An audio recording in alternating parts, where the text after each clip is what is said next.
श्रीमद् भागवतम स्कंद प्रथम अध्याय 17 कली को दंड तथा पुरस्कार श्लोक संख्या 6 शब्दार्थानुवाद तात्पर्य बाई दिव्य विशेषी भक्तिवेदांत स्वामी प्रभुपाद।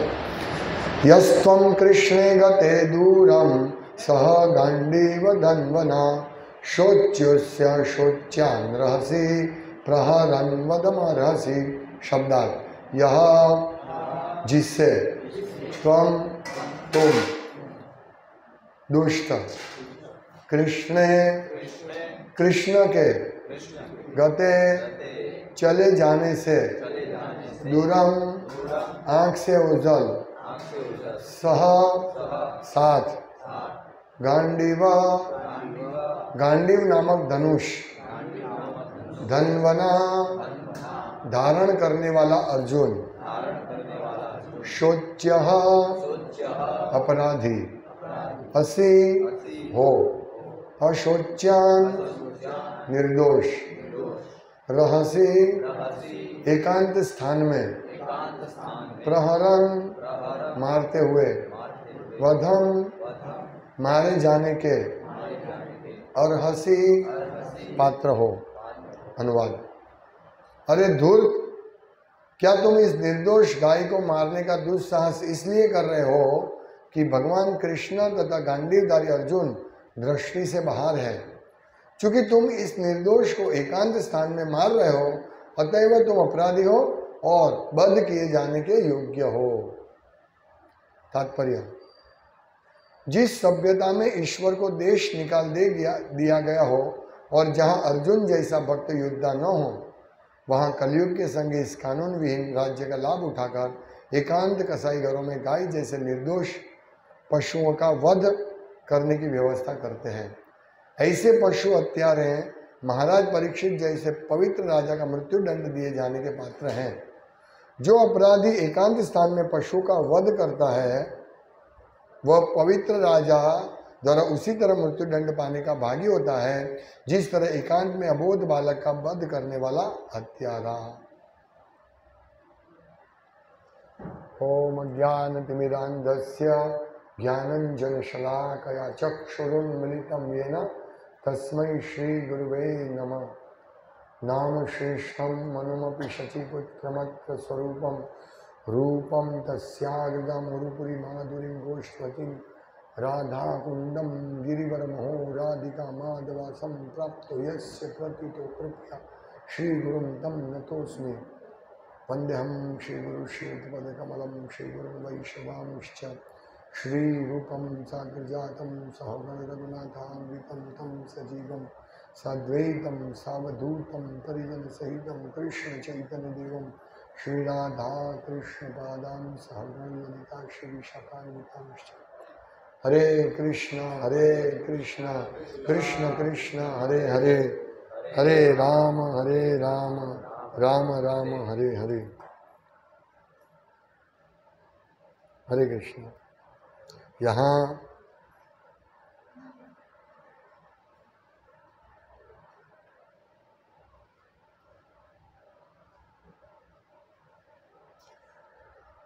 ये जो कलयुग का प्रभाव से यहाँ कृष्ण को, भगवान को और अर्जुन जैसे भक्त को कोई वैल्यू नहीं देते हैं, देश निकाल के कर देते हैं कृष्ण को। भगवान कोई नहीं, धर्म निरपेक्षता, और उसके आड़ में ये लोग पूरा पाप कर्म करते हैं और कसाई खाने में गाय को भेजते हैं। प्रभुपाद बहुत स्ट्रिक्टली बोलते हैं इसके बारे में, काउ स्लॉटर के बारे में। हम थोड़ा पढ़ते हैं, उनका कन्वर्जेशन है इंदौर में। एक बार प्रभुपाद ने कहा, एक गेस्ट ने कहा कि पहले दिन गवर्नर कोई सरकारी आदमी आया था, तो गेस्ट बोलते हैं कि उस गवर्नर ने कर्मयोग की व्याख्या की थी और पहला दिन था, तो प्रभुपाद कहते हैं ओ गवर्नर, फिर हंसते हैं, जस्ट सी देखो वो कर्मयोग के बारे में बोल रहा है और स्लॉटरिंग 10,000 काउज, 10,000 गाय का कत्ल कर रहे हैं, वो कर्मयोग है। ये जो मूर्ख लोग हैं, दुष्ट लोग, ये कर्मयोग की बात करते हैं, गाय का कत्ल करते हैं, कर्मयोग की बात करते हैं। दूसरी जगह प्रभुपाद कहते हैं, बहुत भारी वचन है, कहते हैं भारत में संत भूमि पे है, कृष्ण की भूमि पे है, भगवान रामचंद्र की भूमि है, महाराज परीक्षित की भूमि है, और वहां पे कोई भी रोक टोक बिना गाय का हत्या चालू है, और वो लोग कर्मयोग की बात करते हैं। देखिए देखिए, हास्यास्पद है। प्रभुपाद कहते हैं कि अगर आप मांसाहार, जुआ, अनैतिक जातीय संबंध, इसमें अगर नहीं रहेंगे तो हमारा जो माइंड है, हमारा मन है, वो विचलित नहीं होगा, इरिटेट नहीं होगा, मतलब वो शांत रहेगा। कोई जो जुआ खेलता है तो उसका मन कैसे शांत हो सकता है? वो हमेशा यही सोचता है, ओ मुझे मैं इतना हार गया हूं, अभी मैं और जीतूंगा जीतूंगा जीतूंगा, अशांत, पूरा 24 घंटा अशांत रहता है। हाँ? तो कैसे उसका मन शांत हो सकता है? वो पॉसिबल नहीं है। और एक शराब पीने वाला का मन कैसे शांत हो सकता है? नहीं हो सकता। थोड़ा सा समस्या आया, चलो भाई शराब पीते हैं, अशांत मन। और शांत मन को शांत करने के लिए तो ड्रंकार्ड, जो शराबी है, वो कैसे शांत रह सकता है? जो उनका मन हमेशा विचलित, एजिटेटेड रहेगा, विचलित रहेगा। तो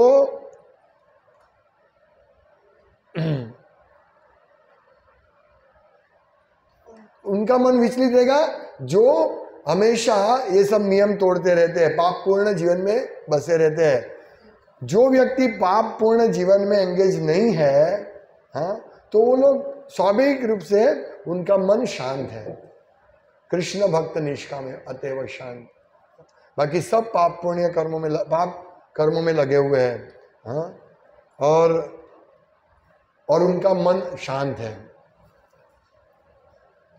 जो शाकाहारी है वो नेचुरली शांत होते हैं। हम देखते हैं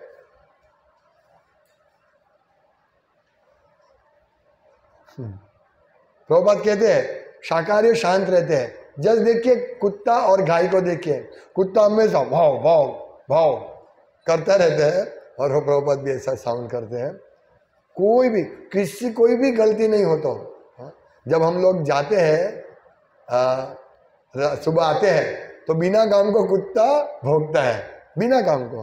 प्रभुपाद की कोई गलती फॉल्ट नहीं तो भी, हाँ, क्यों यहाँ पर हो? प्रभुपाद कुत्ता बोलता है ऐसे, क्यों यहाँ पर हो, क्यों वहाँ हो? हाँ, वो कुत्ते का क्वालिफिकेशन है। अने गाय, और गाय क्या है? सो यूजफुल एनिमल, बहुत काम का प्राणी है, और वो कभी भी एजिटेट नहीं होती है, वो शांत रहती है। हम देखते हैं गाय, हाँ? गाय का कुत्ते का कोई उपयोग नहीं है, फिर भी आज वो सबका प्रिय मित्र है, बेस्ट फ्रेंड है कुत्ता। और गाय हमको दूध देती है, और उनको कत्ल खाने भेजा जाता है। देखिए, ये है आज ह्यूमन सिविलाइजेशन, संस्कृति। एक कुत्ते की पूजा होती है और गाय को कत्ल खाने भेजा जाता है। क्या ये संस्कृति है? हाँ? क्या आप इसको सपोर्ट करेंगे? तो लंबा है, थोड़ा बोल देता हूं मैं। क्या तुम इसको सपोर्ट करेंगे?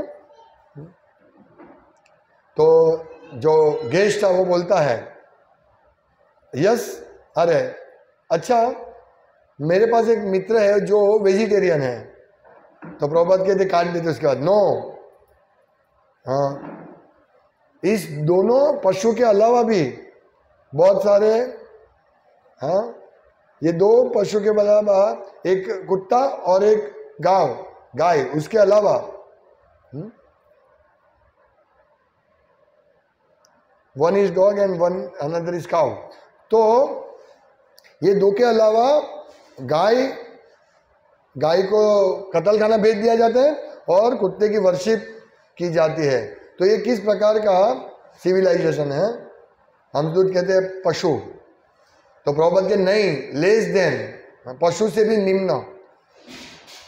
गाय पूरी सोसाइटी को दूध के द्वारा पालन करती है। हर रोज प्रतिदिन सुबह दूध के बिना हम लोग नहीं जी सकते हैं। बच्चा दूध के बिना नहीं जी सकता है। तो गाय को माँ की तरह उसके साथ व्यवहार करना चाहिए और उसकी जगह उसको स्लॉटर हाउस भेजा जाता है। और फिर भी वो लोग कहते हैं कि हम लोग पापपूर्ण जीवन से मुक्त है। वो लोग ऐसा सोचते हैं। क्या कोई अपनी माँ को मार सकता है? माँ बूढ़ी हो गई है और अभी कोई काम की नहीं है, तो चलो उसको मार दिया जाए, वो हमारे पर भार है, उसको मार दिया जाए। तो क्या ये माँ के प्रति हमारा ऋण है? कितना भारी बोल रहे प्रभुपाद, लेकिन कौन समझेगा इस बात को? क्योंकि पूरी सभ्यता ने कृष्ण को निकाल दिया है। आज की सभ्यता मतलब बिन सांप्रदायिकता, कोई भगवान नहीं। कितना मूर्ख है, पूरा गाय का दूध नहीं पीते हैं, इसीलिए बुद्धि फेल है, पूरा बुद्धि फेल है। और सोचते हैं पूरी जो ये असुरिक सिविलाइजेशन है उसमें भगवत गीता में वर्णन, पूरा वर्णन है। उनको कुछ मालूम नहीं है और वो लोग जानते नहीं है कि इस प्रकार पापपूर्ण जीवन से जो हम लोग जीते हैं तो उसके बाद हमारी जो सजा है कितनी भयंकर सजा है। भगवान कृष्ण भगवत गीता में कहते हैं कि उनको तान हम द्विशता क्रूरान संसारेषु नदा धमान, उसको सतत आसुर योनि में डालते रहते हैं जो असुर होते हैं सतत, और उनको निरंतर में विभिन्न आसुर योनियों में भवसागर में डालता रहता हूँ, भगवान कहते हैं। और उसको प्रभुपाद लिखते हैं, उसका भगवत गीता देवी तथा आसुरी स्वभाव में है कि ये जो ऐसे आसुरी व्यक्ति योनि में बारंबार जन्म ग्रहण करते हुए भी कभी भी मुझ तक पहुंच नहीं पाते। देखिए कितना भयंकर सजा उनको होगी ना, सजा बिल्कुल। स्लॉटर हाउस में गाय जो माँ है, माँ को स्लॉटर हाउस में भेजते हैं, उसके बिना बच्चे को माँ दूध पिलाती 6 महीना, या पहले के जन्म 1.5 साल 2 साल तक पिलाते थे। लेकिन उसके बाद सब पूरा हम मरते हैं तब तक गाय का दूध पे जीते हैं और बिल्कुल सोचते नहीं है कि ये गाय हमारी माँ है। और पूरा सिविलाइजेशन का विस्तार करते हैं और उनका जो सोच है वो भी ऐसे ही रहते हैं। किस प्रकार से एक्सप्लॉइट करे सबको। अभी हम लोग बॉम्बे थे तो हमने देखा एक 50 मंजिले का building, 50 story building, sky scraper building,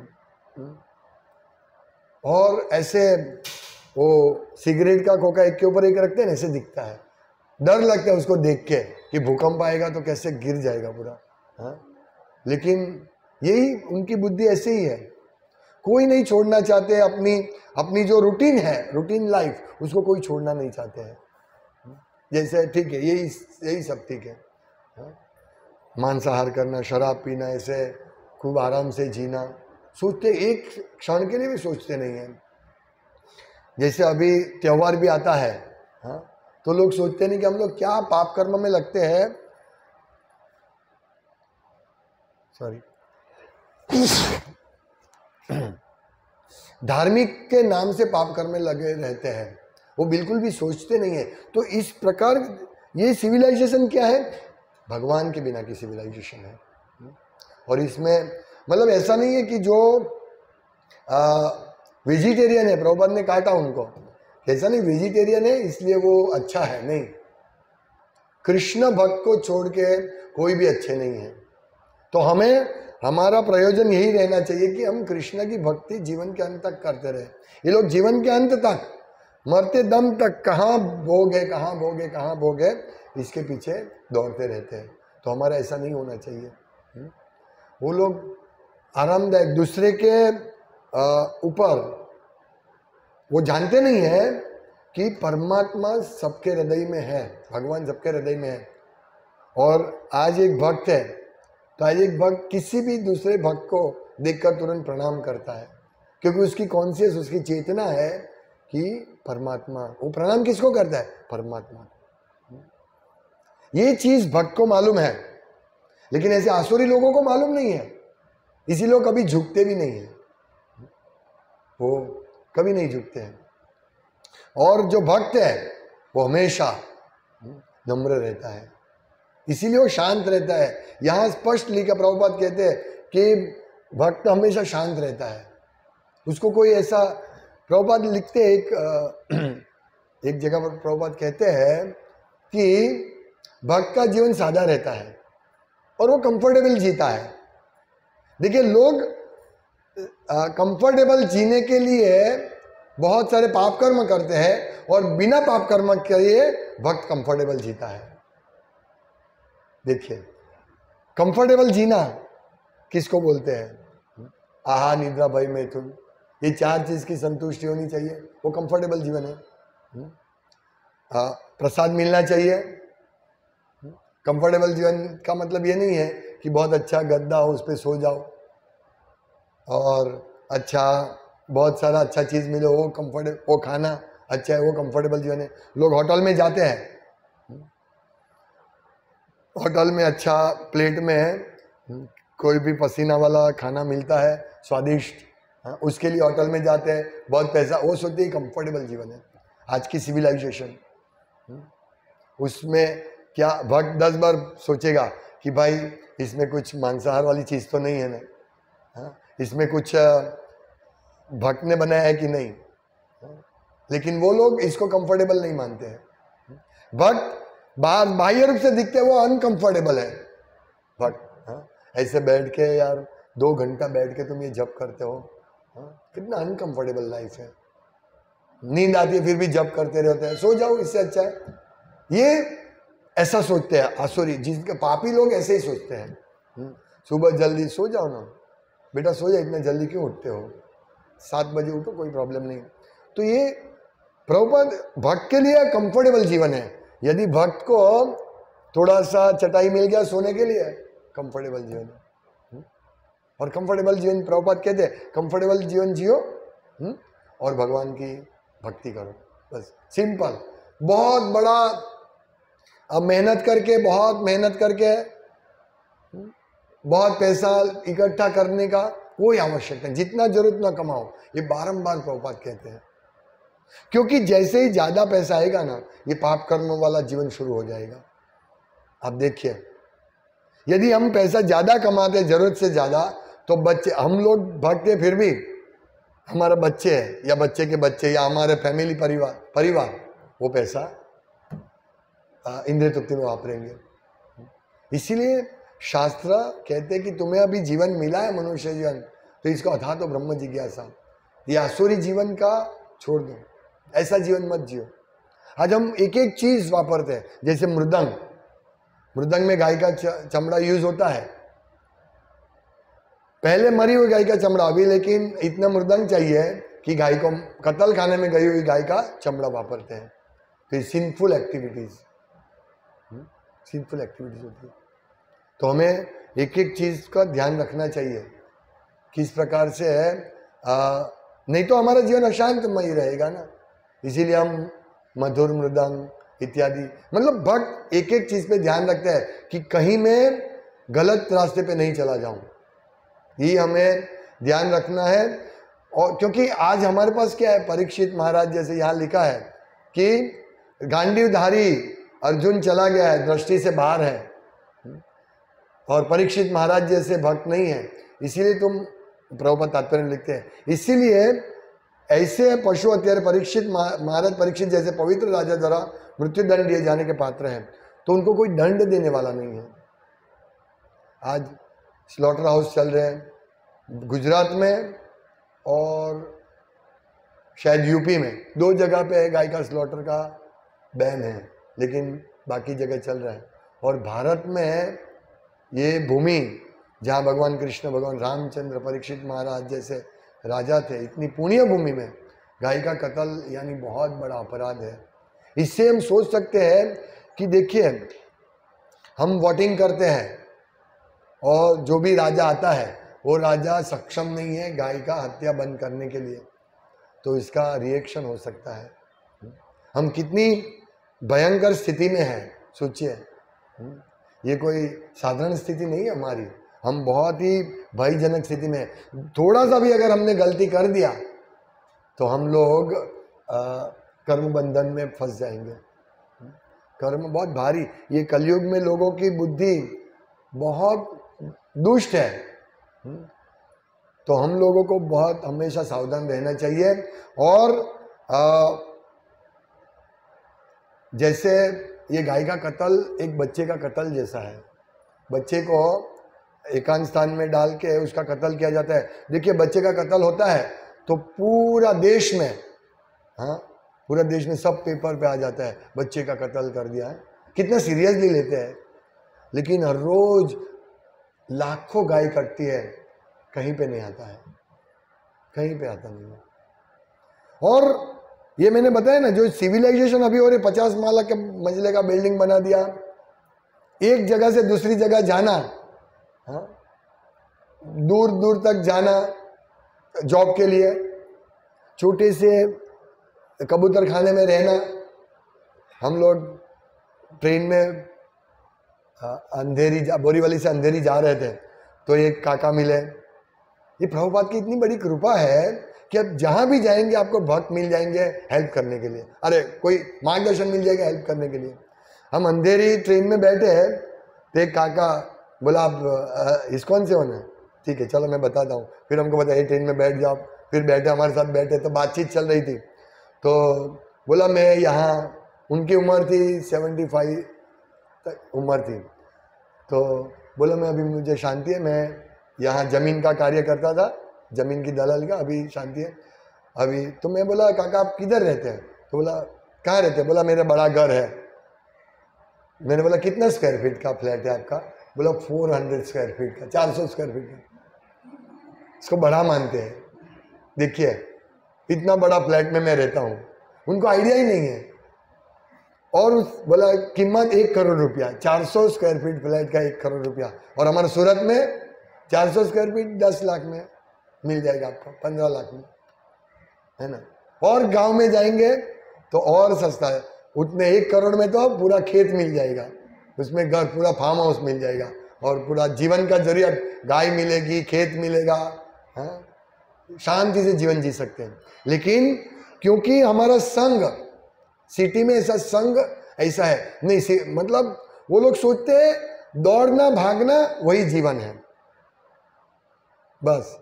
वो कोई घर में बैठा है शांति से जप कर रहा है, अपना आवश्यकता के हिसाब से काम करता है, 2-4 घंटा काम करता है, तो बाकी अरे तुम तो नवरे हो, तुम्हारे पास कोई काम ही नहीं है, ऐसा लोग सोचते हैं। क्या कर रहे हो ऐसे बैठे बैठे, क्या कर रहे हो? लोग सोचते हैं जितना ज्यादा दौड़ेंगे उतना ही हम सुखी हैं। दौड़ना चाहिए। जैसे पिछले बार हमने प्रभुपाद का प्रवचन सुना, बोला परिश्रम ही एकमात्र विकल्प है सुखी होने का। परिश्रम का कोई रास्ता नहीं और कोई विकल्प नहीं है परिश्रम के अलावा। यानी मेहनत करो मेहनत करो नहीं, लेकिन शास्त्र कहते हैं ना, कहते हैं क्योंकि ज्यादा मेहनत करेंगे ज्यादा धन कमाएंगे, दूसरे के अहित करके धन कमाना पड़ेगा कभी भी। देखिए, क्योंकि अभी कलयुग में क्या है, अपना खेती वाला जीवन सब लोग वो बंद कर रहे हैं। अपने बच्चे को भी खेती, खेडूत पहले जो खेडूत होता था वो अपने बेटे को उसकी ट्रेनिंग देता था, लेकिन अभी कोई बेटा चाहता नहीं है। अब गांव में जाएंगे हम तो गांव में कोई युवान मिलेगा नहीं हमको। सब लोग, युवान कहाँ गया भाई? युवान गया है सिटी में। इवन महाराज एक बार बता रहे थे, परम पूज्य भक्ति विकास महाराज, कि श्रीरंगम में जो पुजारी होते हैं, वो पुजारी को बात एक बार किया तो उन्होंने बोला मेरा बेटा अमेरिका में पढ़ाई कर रहा है या जॉब कर रहा है। मतलब कोई वर्णाश्रम में अपने बेटे को ट्रेनिंग देना नहीं चाहते हैं, सब ऐसी आसुरिक जगह, असुर मतलब ऐसी तमोगुणी वाली जगह में सब अपने को भेजना चाहते हैं। इतना अच्छा जीवन जीते हैं गांव में वर्णाश्रम के हिसाब से, वो छोड़ के सब सिटी में भेजना चाहते हैं। हमारा बेटा बहुत पढ़ाई लिखाई करके बहुत आगे बढ़े, तो सिटी में जाने से ये 4 पाप में वो ये हो जाएगा, उसको जीना पड़ेगा। अभी मेरे एक मित्र है, वो मित्र नहीं बोल सकते, साथ में पढ़ाई करते थे, अभी ऐसे मित्र कैसे होंगे। वो इधर अच्छा सेटल, वो सबको विदेश भेजता, कनाडा, हाँ, उसका फीस लेके कनाडा भेजता, कंसल्टेंसी करता था, और उसके पास ऐसा इनकम और भी था जिससे वो सुखी था। वो अभी कनाडा गया और वो सोचता है मैं बहुत सुखी हूँ, लेकिन वो मेरे दूसरे मित्र ने बताया कि उसने बताया कि मुझे गाय का मांस बहुत अच्छा लगता है, मुझे दूसरा मांस अच्छा नहीं लगता। देखो हमारा भारत का युवा ऐसा बोलता है, मतलब कितना उनको कुछ मालूम ही नहीं है कि क्या सही है क्या गलत है। अभी वो लोग कितने जन्मों तक असुर योनि में रहेंगे और कृष्ण कब मिलेंगे उनको? कभी नहीं मिलेंगे। कृष्ण तव पुण्य हबे भाई, जे कृष्ण जे पुण्य करीबे तबे जबे राधा रानी खुशी हबे। उनके नसीब में कहाँ है राधा रानी को खुश करने की व्यवस्था? नहीं है, क्योंकि कृष्ण तभी हमारे पर कृपा करेंगे जब राधा रानी खुश होंगे। अभी हम देख सकते हैं हमारा जीवन, भक्तों का जीवन और ये आसुरिक कार्य करने वाले लोगों का जीवन का डिफरेंस देखिए, ये हम समझ सकते हैं हमारा जीवन कितना। हालांकि भक्त समझते हैं कि हम पूरे पापी हैं, और ये जो गाय का मांस ये खाने वाले सोचते हैं कि हम तो बड़े पुण्यशाली, हम तो दान देते हैं, अच्छा अच्छा कार्य करते हैं, हम किसी का बुरा नहीं करते हैं। जैसे मदर टेरेसा को नोबेल प्राइज मिला था और वो सबकी सेवा करती है, सब दुखियों की, पीड़ितों की सेवा करती है, लेकिन वो गाय का मांस खाती है, चिकन, ये सब। तो ये सब है क्रिश्चियन धर्म में, हिंदू मुसलमान धर्म में कोई रोक टोक नहीं है, बल्कि खाना चाहिए ऐसा वो लोग सोचते हैं। मतलब कितना वो लोग कहाँ है, कभी ये भागवतम पढ़ेंगे तभी उनकी बुद्धि में आएगा कि नहीं गाय कितना महत्वपूर्ण पशु है हमारे लिए। तो यही डिफरेंस है भक्तों और अभक्तों के बीच में, देव असुरों के बीच में। दो भूते सर्गो लोकेस्मिन दैव आसुर एवच। इस जगत में 2 प्रकार के लोग हैं, देव और आसुर। विष्णु भक्तो स्मृते देवो, जो विष्णु के भक्त है उसको देव कहा जाता है, और आसुरस तद विपर्यय, मतलब जो असुर है वो उससे उल्टे होते हैं। तो इसीलिए हमको देव कभी भी इस प्रकार के पाप कार्यों में इंडल्ज नहीं होते हैं, मांसाहार, जुआ खेलना, गाय व्यभिचार करना नहीं, वो उससे दूर रहते हैं, क्योंकि वो कृष्ण की भक्ति करते हैं, विष्णु के भक्त हैं। और कृष्ण को गाय कितनी मतलब प्रिय है, स्वयं उनका व्यापारी है। कृष्ण का बिजनेस क्या है? गाय को चराना।